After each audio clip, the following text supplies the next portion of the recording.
Viewers, कैसे हैं आप सब? आई होप सब खैरियत से होंगे। कि आज की वीडियो में मैं आपको बताऊंगी कि लाइफ स्किल्स क्या होती हैं। आपके बच्चे की ज़िंदगी में ये लाइफ स्किल्स जो हैं बहुत बहुत अहम हैं। इनका बहुत एक सिग्निफिकेंट रोल है आपकी बच्चे की लाइफ में या आपकी लाइफ में। तो अगर आपका बच्चा ये महारतें सीख लेता है या आप उसके अंदर ये महारतें डेवलप करने में कामयाब हो जाते हैं, तो आपका बच्चा कभी भी ज़िंदगी में के किसी भी फील्ड में, किसी भी प्रोफेशन में वो फेल नहीं हो सकता। तो देखते हैं कि वो कौन कौन सी स्किल्स हैं, वो कौन कौन सी महारतें हैं। According to UNESCO and WHO, there are 10 skills. ठीक है, ये 10 ऐसी महारतें हैं, ऐसी स्किल्स हैं, अगर आप ये अपने बच्चे के अंदर डेवलप कर दें तो आपका बच्चा कभी भी नाकाम नहीं हो सकता ज़िंदगी में। तो वो कौन कौन सी हैं देखते हैं। सबसे पहली है सेल्फ अवेयरनेस। ठीक है, अपने आप के बारे में आगाही होनी चाहिए और ये किस तरह से डेवलप करनी है। इनकी हम कुछ एक्टिविटीज़ भी डिस्कस करेंगे कि किस तरह से आप अपने बच्चों के अंदर डेवलप कर सकते हैं, क्या क्या आप उनके लिए इस तरह की सरगर्मियाँ घर में कर सकते हैं जिससे ये चीज़ें डेवलप हों।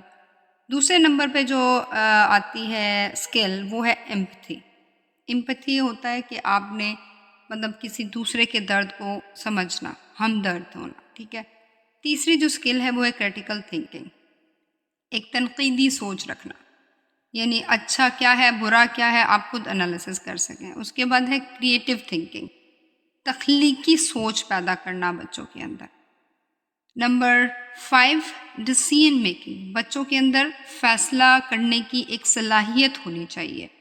तो ये चीज़ हमने बच्चों के अंदर डेवलप करनी है। नेक्स्ट है प्रॉब्लम सॉल्विंग। कोई भी उनको प्रॉब्लम दें, उनकी अगर आप ट्रेनिंग इस तरह करेंगे, उनके अंदर ये स्किल्स डेवलप करेंगे, तो कोई भी प्रॉब्लम देंगे आप वो उसको सॉल्व कर सकेंगे। उसके बाद है इफ़ेक्टिव कम्युनिकेशन, अच्छी कम्युनिकेशन कर सकें, बातचीत कर सकें। इंटरपर्सनल रिलेशनशिप, आपस के ताल्लुकात को किस तरह से बेहतर कर सकते हैं। कमिंग विद स्ट्रेस, स्ट्रेस को किस तरह से हैंडल करना है। उसके बाद है कमिंग विद इमोशंस, कि अपने इमोशंस को, अपने जज्बात को किस तरह से कंट्रोल करना है। तो ये बेसिक 10 स्किल्स हैं ऐसी, अगर आप ये अपने बच्चे के अंदर डेवलप कर देते हैं तो ये उसकी पर्सनैलिटी कंप्लीट होगी और एक बहुत सक्सेसफुल आपका बच्चा जो है वो होगा। आज जो है हम इसकी पहली 3 जो स्किल्स हैं उनको हम ज़रा डिटेल से डिस्कस करेंगे। उसके बाद नेक्स्ट वीडियो में बाकियों को डिस्कस करेंगे। सबसे पहले है सेल्फ अवेयरनेस। सेल्फ अवेयरनेस क्या होती है कि आपने बच्चे के अंदर ये चीज़ डेवलप करनी है, बच्चे को अपने बारे में बताओ। ठीक है, कि आपके बच्चे को पता हो उसकी स्ट्रेंथ क्या है। ठीक है, उसके पॉजिटिव पॉइंट्स कौन से हैं, उसके नेगेटिव पॉइंट्स कौन से हैं, वीकनेसेस कौन सी हैं उसकी। ठीक है, उसके बाद उसको वो किस तरह से उन वीकनेसेस को ख़त्म कर सकता है और अपनी स्ट्रेंथ को कहाँ कहाँ पर यूटिलाइज़ कर सकता है। कोई भी प्रॉब्लम आती है, जब भी कोई प्रॉब्लम आती है उसकी लाइफ के अंदर, या कोई मतलब अगर बच्चा छोटे लेवल पे है स्कूल में या घर में, तो उसके अगर कोई प्रॉब्लम सामने आ जाती है, अगर उसको अपनी स्ट्रेंथ और वीकनेसेस का पता होगा, अपनी कमज़ोरियों का और अपनी ताकत का या अपने पॉजिटिव चीज़ों का पता होगा, तो वो उसको बहुत अच्छे से उस सॉल्व कर लेगा उस प्रॉब्लम को। तो ये बहुत इम्पॉर्टेंट स्किल है कि बच्चे को अपने बारे में, अपने लाइक्स डिसलाइक्स के बारे में, अपने इमोशंस के बारे में, अपनी फीलिंग्स के बारे में, अपनी वीकनेसेस के बारे में, तो हर चीज़ के बारे में बच्चे को पता होना चाहिए। और ये आपने स्किल जो है बच्चे के अंदर खुद डेवलप करनी है। जो हमारी सेकंड नंबर पे स्किल है वो है एम्पैथी। एम्पैथी क्या होती है? Ability to understand and share the feelings of others may not come easily to some people, कि आप दूसरे के दर्द को अपना दर्द समझें, अपने आप को दूसरों की जगह रख के सोचें। और ये चीज़ हमने बच्चों में डेवलप करनी है। आपने अक्सर देखा होगा कि छोटे बच्चे होते हैं, या स्कूल में या घर में या रास्ते में, अगर कोई दूसरा बच्चा गिर जाता है तो वो हंसना शुरू कर देते हैं। इट्स मीन उनके अंदर एम्पैथी नहीं है।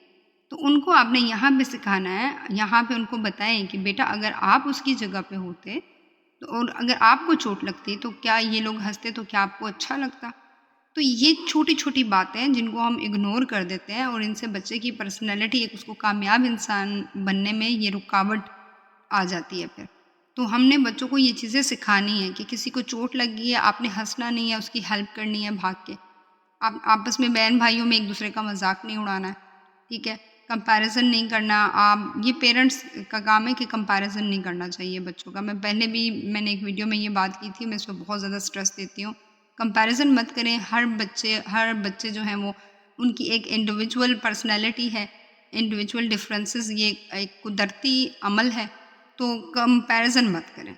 तो बच्चों को सिखाएं कि दूसरों का दर्द जो है वो भी ऐसा ही है, उसको समझें और अपना दर्द समझ के उसको हैंडल करना सीखें। ओके, उसके बाद जो हमारी थर्ड स्किल है वो है क्रिटिकल थिंकिंग। क्रिटिकल थिंकिंग क्या होती है? The ability to think outside the box और creative thinking is highly valued in today's innovation driven world. कि आजकल के सिंपल मैं आपको कहूँगी कि हमारी सोसाइटी में जो बहुत एक इमर्ज हो चुका है ना style, yes sir, no sir, okay, ठीक है, तो मतलब कह दिया, जैसे कह दिया वैसे मान लिया। तो बच्चों के अंदर क्रिटिकल थिंकिंग, बच्चे खुद से एनालिसिस कर सके कि क्या ठीक है और क्या गलत है। उनको मतलब अगर टीचर क्लास के अंदर बच्चों को सिखा रहा है, समटाइम आपने देखा होगा कि टीचर जानबूझ के बोर्ड पे गलत लिखता है, तो कुछ बच्चे उसको पॉइंट कर लेते हैं कि मैम आपने ये गलत लिखा है, और कुछ बच्चे उसको नहीं करते। तो जो बच्चे कर लेते हैं उनके अंदर क्रिटिकल थिंकिंग है। तो वो मतलब ये चीज़ बच्चों के अंदर डेवलप करें कि क्या मतलब एक तनकीदी सोच उनके अंदर पैदा करनी है आपने, कि वो खुद देख सकें कि अच्छा क्या है, बुरा क्या है। उनकी ट्रेनिंग आप इस तरह से करें। तो आज की वीडियो में हम इन 3 पे ही बात करेंगे, और कोशिश करें आप इसके अलावा भी इसमें बहुत सी स्ट्रैटेजीज़ आप यूज़ कर सकते हैं। बच्चों को ज़्यादा से ज़्यादा टाइम दें, घर पे उनके साथ एक्टिविटीज़ करें।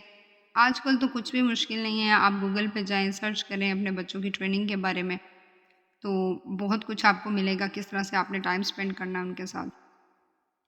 तो जितना हो सके वक्त दें अपने बच्चों को। आज आप उनको वक्त देंगे, उनकी ज़िंदगी उतनी ही कामयाब होगी। और पॉजिटिव टाइम दें, क्वालिटी टाइम दें उनको। और बाकी की जो स्किल्स हैं वो इंशाल्लाह नेक्स्ट वीडियो में हम ज़रूर उसको डिस्कस करेंगे। अभी आप इन 3 पे तवज्जो दीजिएगा और इन पर अमल करने की कोशिश कीजिएगा। बहुत बहुत शुक्रिया। अल्लाह हाफ़िज़।